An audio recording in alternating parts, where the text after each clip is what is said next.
Good morning, students. We have studied history's fifth chapter, When People Rebel, 1857 and After.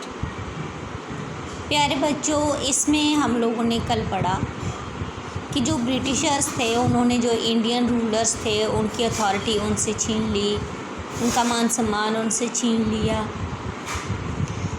और जो रानी लक्ष्मीबाई थी उसने अपना बेटा गोद लिया हुआ बेटा था उसको आगे राजा बनने से रोक दिया।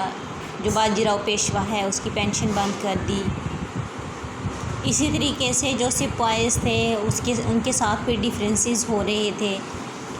अवध में की जो टेरिटरी थी उस पर इन्होंने कब्ज़ा कर लिया। तो आज हम लोग पढ़ेंगे डिटेल में कि पीजेंट्स और सिपाहीज़ की क्या कंडीशंस हुई थी। In the countryside peasants and zamindar resented the high tax and rigid method of revenue collection. कह रहे हैं कि जो गुलाम थे, जो दास थे और जो जमींदार थे, इनसे बहुत ज़्यादा टैक्स जो है वो वसूला जा रहा था और उसके लिए बहुत सख्त मेथड इन्होंने अपनाए हुए थे। Many fail to pay back their loan to the money lender and gradually lost the land they had tilled for generation.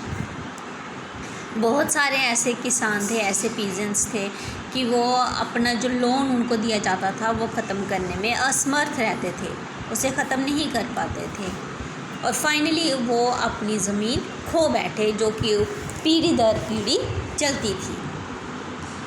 दूसरी तरफ the Indian sepoys in the employ of the company also had reason for discontent. अब दूसरी तरफ जो सिपाहीज़ थे यानी कि जो भारतीय सिपाही थे ईस्ट इंडिया कंपनी में, उनके पास भी रीज़न था, वो उनसे बिल्कुल भी खुश नहीं थे क्योंकि उनके साथ अच्छा ट्रीटमेंट नहीं हो रहा था। दे वर अनहैप्पी, वो खुश नहीं थे अबाउट देयर पे, allowances and conditions of service. जो उनको पे दी जाती थी, जो अलाउंसेस उनके लिए फ़िक्स किए गए थे और जो उनकी नौकरी करने की कंडीशंस थी ना वो अच्छी नहीं थी, वो उससे खुश नहीं थे। Some of the new rulers moreover violated their religious sensibility and beliefs. जो नए राजा थे, रूलर्स थे, उनकी जो धार्मिक भावनाएं हैं उनको ठेस पहुंचाएगी। Did you know that in those days many people in the country believed that if they cross the sea they would lose their religion and caste. कह रहे कि क्या तुम विश्वास करोगे कि उन दिनों लोगों की क्या सोच थी कि अगर तुम ये 7 समुंदर पार करोगे तो तुम अपने धर्म को और अपनी जो जाति है उसको खो बैठोगे। So when in 1824 the spies were told to go to Burma by the sea route to fight for the company, they refused to follow the order. इसी वजह से जब सिपाहियों को बर्मा एक देश है वहाँ पर जाना था कंपनी के लिए लड़ाई लड़ने के लिए, तो वो समंदर के ज़रिए जाना था। अब लोगों का ये बिलीव था कि अगर समंदर पार करोगे तो जो धर्म है और कास्ट है वो दोनों ख़त्म हो जाएंगी, लॉस हो जाएंगी, तो उन्होंने वहाँ जाने से मना कर दिया। Through they agree to go to by the land route, और वो लैंड रूट के ज़रिए जाना चाहते थे। दे वर सीवियरली पनिश्ड, उनको बुरे तरीके से सज़ा दी गई। इवन कि ये भी कहा गया कि जो ये बात नहीं मानेगा उसको मार दिया जाएगा।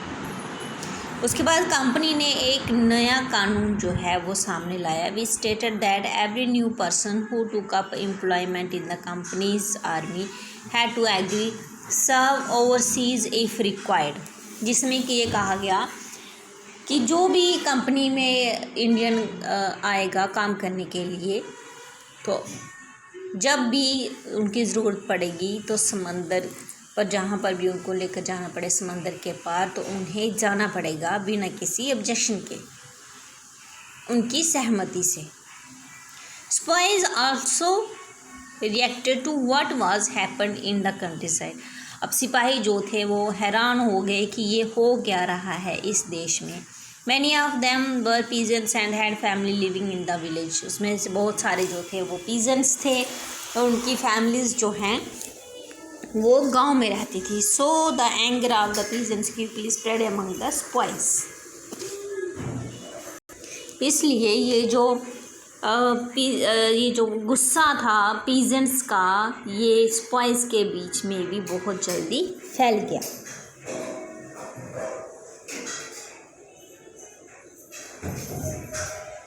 Responses to reform. अब जो ब्रिटिशर्स थे वो ये सोचते थे कि इंडियन सोसाइटी में कुछ सुधार लाने चाहिए, इसमें बहुत ज़रूरत है सुधार लाने की। उन्होंने नए कानून जो हैं वो कुछ यहाँ पर लागू किए। वो क्या कानून थे? The law were passed to stop the practice of sati and encourage the remarriage of widow. सबसे पहले उन्होंने कहा कि जो सती प्रथा है, सती प्रथा प्यारे बच्चों, उस समय क्या होता था कि जब किसी औरत का पति मर जाता था तो उसको साथ में जला दिया जाता था, जिंदा ही जला दिया जाता था, तो उसको सती प्रथा कहा गया था। तो अंग्रेज़ों ने कानून बनाया कि ये सती प्रथा बैन कर दी जाए और जो विधवा हो जाती हैं उनकी दोबारा से शादी की जाए। English language education was actively promoted.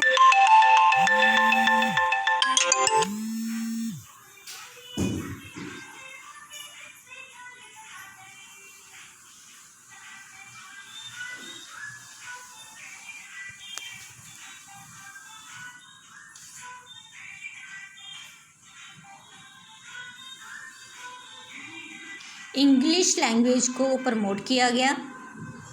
After 1830 के बाद the company allowed Christian missionary to function freely in its domain and even own land and property.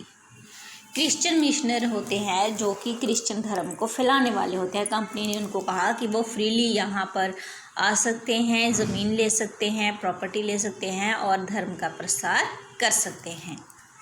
तो इस नए धर्म के प्रसार के लिए भी एक नया कानून बनाया गया। In 1850 a new law was passed to make conversion to Christianity easier. This law allowed an Indian who had converted to Christianity to inherit the property of his ancestors।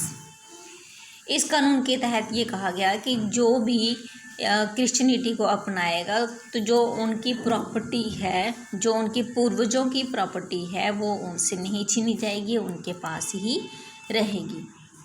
Many Indian begin to feel that British were destroy their religion. बहुत से जो Indians थे वो ये सोचने लगे कि अंग्रेज उनके धर्म को नष्ट करने के लिए आए हैं